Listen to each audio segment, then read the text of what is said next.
Thank you for listening to Permission to Speak Freely. I am your gracious host, Mr. Russell. On today's episode, we are going to discuss the New Orleans terrorist Shamsa D. Jabbar. The federal government's calling his behavior on New Year's Day 2025 a terroristic attack. Uh, Shamsa Dean Jabbar, 42-year-old U.S. citizen born in Texas, suspected of Wednesday morning's deadly New Year's Day rampage in New Orleans on Bourbon Street, according to the Federal Bureau of Investigation. But what we're going to discuss today is an article that I'm reading from Media Takeout. On January 2nd, Media Takeout released an article, and I'm going to put the link to this article. I'll pin it in the comments. Media Takeout stating that this New Orleans terrorist, Shamsa Dean Jabbar, an African American man who is described by people who know him as having hatred towards black women. All the plot thickens.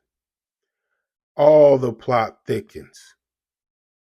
They're saying Dean Jabbar had hatred towards black women. They break it down. We're going to read this article together.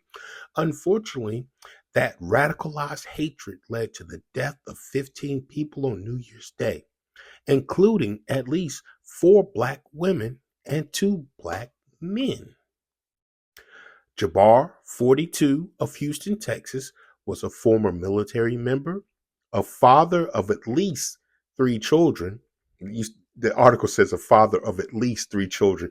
You know, the black man, he doesn't know how many children he has out here in the world. He appears to have been married and divorced at least 2 times, both times to black women. According to multiple people, this is according to Media Takeout. I'm going to put the link to this article in the comments. According to multiple people who knew Jabbar, who spoke on the website Reddit, Shamsa Dean Jabbar became radicalized by Islam and also after watching red pill videos on social media which promoted becoming a masculine man and having control over submissive women. This is not the first time the red pill has been drug into some kind of mass crime. There was the New York subway person a few years ago whose YouTube links went back to these red pill content creators. Will the Federal Bureau of Investigation start to pull these popular red pill video content creators on YouTube openly stating they're red pill content creators? There's a lot of these red pill content creators who revamped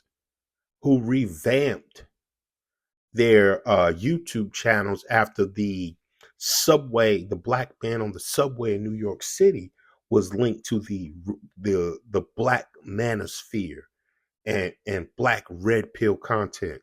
So my question is going to be, is the FBI going to start to explore the black red pill content creators and also red pill content creators on social media, which, as the article states, promotes becoming masculine men and having control over submissive women? This article states one acquaintance explained he was obsessed with being called a king and having people refer to him as that. It was crazy talk. This is what one acquaintance said. Another explained he was very anti-women, especially anti-black women. That's what led to his radicalization, in my opinion. This is what the article states. Jabbar was identified as the driver of the truck that rammed into a crowd at a New Year's celebration in New Orleans early Wednesday, killing at least 10 people and injuring more than 30. The FBI is investigating this incident as an act of terrorism. They have also said they don't believe Jabbar was working alone after surveillance footage captured 3 men and a woman placing one of multiple improvised explosive devices in the French quarters. Improvised explosive devices, also known as IEDs, in the French Quarter. Let's go back a little bit. So, Media Takeout stating that based on information they obtained from people spoke on the Reddit website, this is a person who's been radicalized by Islam and also watching red pill videos on social media. All comment below all your popular red pill content creators, black, white, Puerto Rican, and Haitian. It doesn't matter the color, race, or nationality. You know all the prime suspects. Will the FBI start to label red pill content creators as hubs for creating terrorists in America? This is one of many instances where a mass attack has been linked with red pill content creators. This is nothing new.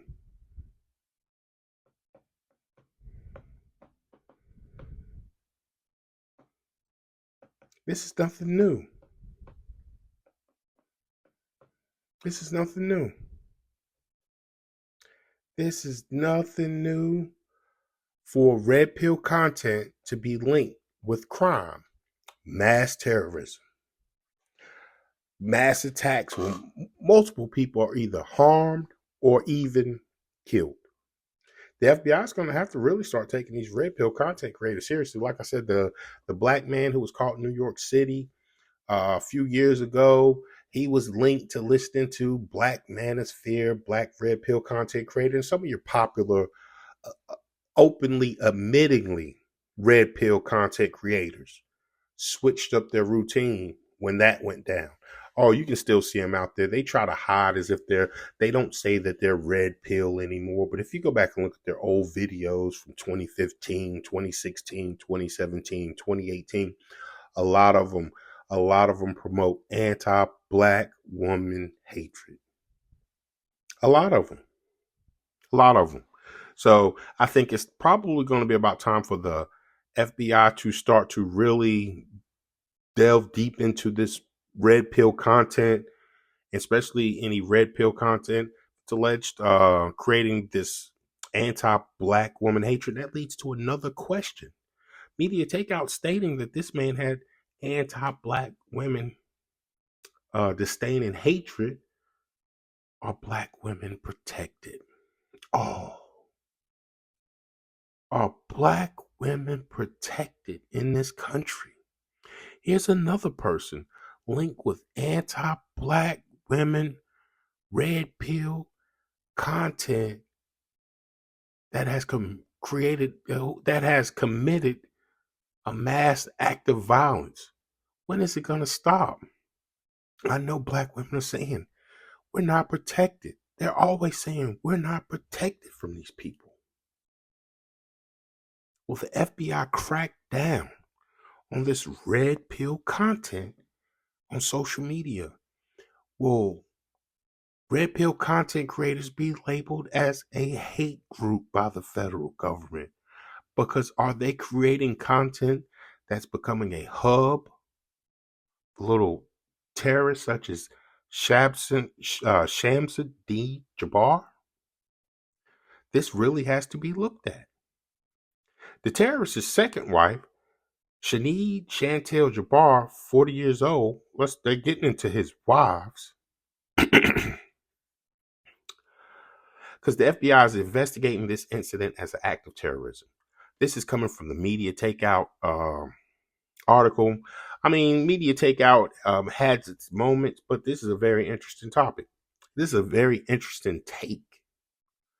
They also said they don't believe Jabbar was working alone because the surveillance footage captured 3 men and women placing it was 3 men and a woman placing one of multiple improvised explosive devices in the French Quarter. improvised explosive devices, IEDs. Investigators confirmed that Jabbar, who was shot dead by police at the scene, was a U.S. citizen. The authorities are now looking into his religious and political affiliations, including if he was associated with a known terrorist organization. The terrorists, they call him Dean Jabbar a terrorist. They said the terrorist's second wife, Shahid Chantel Jabbar, 40, was granted the temporary restraining order against him in July of 2020. The order expressly forbid Shamsuddin Jabbar from sending threatening or obscene messages to her or causing bodily injury to her or their child. It is also said that he could not make late-night prank calls, cancel her credit cards, and a number of other abusive behaviors.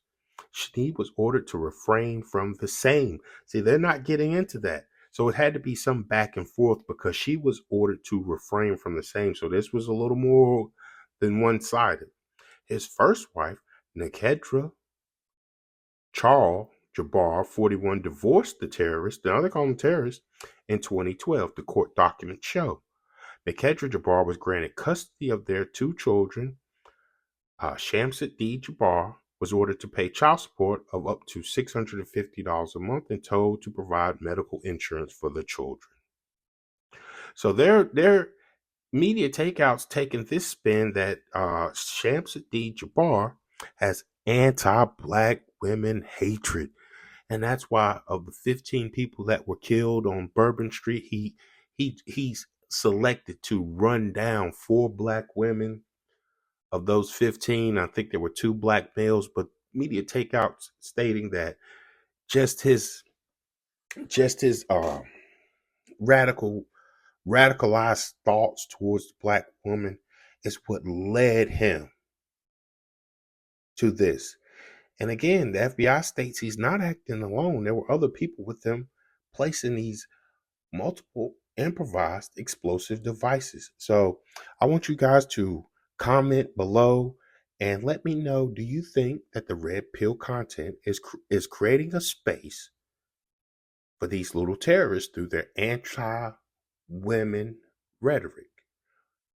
Do you think that the FBI needs to label red pill social media content creators collectively as a group, as a hate group? Because this is not the first instance that red pill content has surfaced as one of the underpinnings of mass attacks.